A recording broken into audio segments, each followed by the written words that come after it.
भाग्यहीन नर पावत नाही। अर्थ इसी प्रकार जन्म कृतुबा नेवा भोगम समस्नुते कर्तलगिमपि नश्यन्ति तु भवित भविता नास्ति। भाग्य में न हो तो हाथ में आवेदन का भी उपयोग नहीं होता। एक नगर में सोमिलक नाम का एक जुल्हा रहता था। विविध प्रकार के रंगीन और सुंदर वस्त्र बनाने के बाद भी उसे भोजन वस्त्र मात्र से अधिक धन कभी प्राप्त नहीं होता था। अन्य जुलाहे मोटा सादा कपड़ा बुनते हुए धनी हो गए। उन्हें देखकर एक दिन सोमिलिक ने अपनी पत्नी से कहा, प्रिय देखो, मामूली कपड़ा बुनने वाले जुलाहों ने भी कितना धन वैभव संचित कर लिया है, और मैं इतने सुंदर उत्कृष्ट वस्त्र बनाते हुए भी आज तक निर्धन ही हूँ। प्रतीत होता है यह स्थान मेरे लिए भाग्यशाली नहीं है, अतः विदेश जाकर धन उपार्जन करूँगा।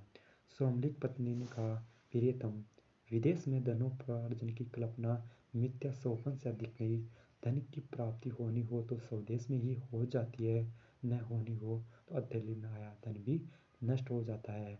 अतः यही रहकर व्यवसाय करते रहो, भाग्य में लिखा होगा तो यही धन की वर्षा हो जाएगी।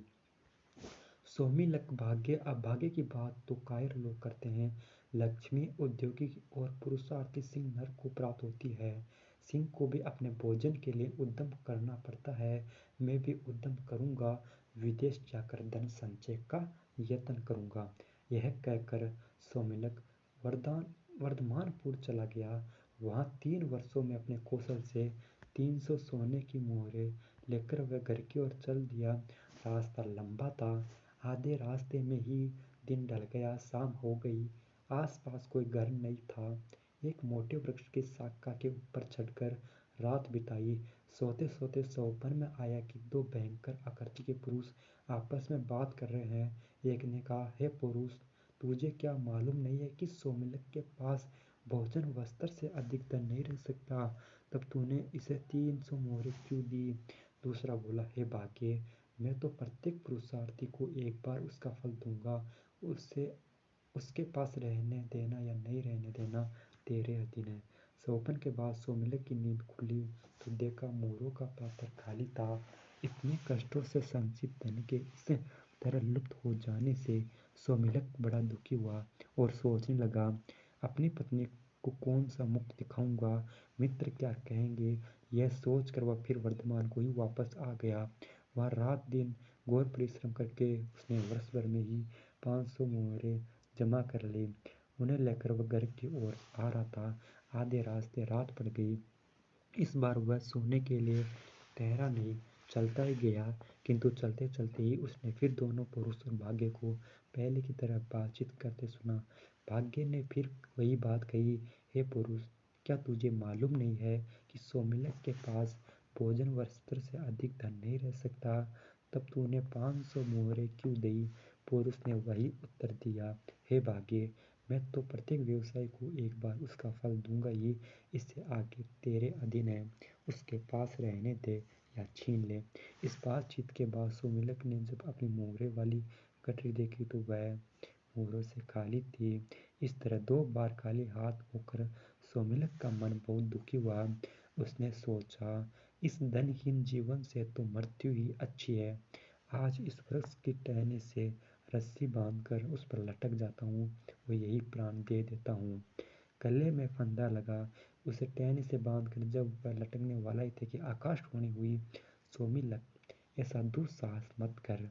मैंने ही तेरे धन चुराया है। तेरे भाग्य में भोजन वस्त्र मात्र से अधिक धन का उपयोग नहीं लिखा है। व्यर्थ के धन संचय में अपनी शक्तियाँ नष्ट मत कर। घर जाकर सुख से रहे। तेरे साहस से तो मैं प्रसन्न हूँ। तू चाहे तो एक वरदान मांग ले, मैं तेरी इच्छा पूरी करूँगा। सोमिलक ने कहा, मुझे वरदान में प्रचुर धन दे दो। अदृष्ट देवता ने उत्तर दिया, धन का क्या उपयोग? तेरे भाग्य में उसका उपभोग नहीं है। भोग रहित धन को लेकर क्या करेगा? सोमिलक तो धन का भूखा था। बोला, भोग हो या न हो, मुझे धन ही चाहिए। बिना उपयोग या उपभोग के ही धन की बड़ी महिमा है। संसार में वही पूज्य माना जाता है जिसके पास धन का संचय हो। कृपण और अकुलीन भी समाज में आदर पाते हैं। संसार उनकी ओर आशा लगाए बैठा रहता है। जिस तरह वह गीदड़ बैल से आशा रखकर उसके पीछे 15 दिन तक घूमता रहा है, भाग्य ने पूछा किस तरह। सोमिलक ने फिर बेल और गिद्दड़ की एक कहानी सुनाई, जो हम अपने नेक्स्ट पार्ट में सुनेंगे। तो दोस्तों, इस पार्ट में यही कहानी थी सोमिलक को लेकर। तो कैसे लगी ये कहानी कमेंट में ज़रूर लिखिएगा। साथ ही चैनल पर नए हैं तो चैनल को सब्सक्राइब कर लीजिएगा, वीडियो को लाइक शेयर और अपने Facebook friend, WhatsApp friend, Insta friend, Snapchat friend, जितने भी फ्रेंड हैं उनको ग्रुप में ज़रूर वीडियो को शेयर कीजिए। तब तक के लिए जय हिंद, जय भारत। मिलते हैं नेक्स्ट वीडियो।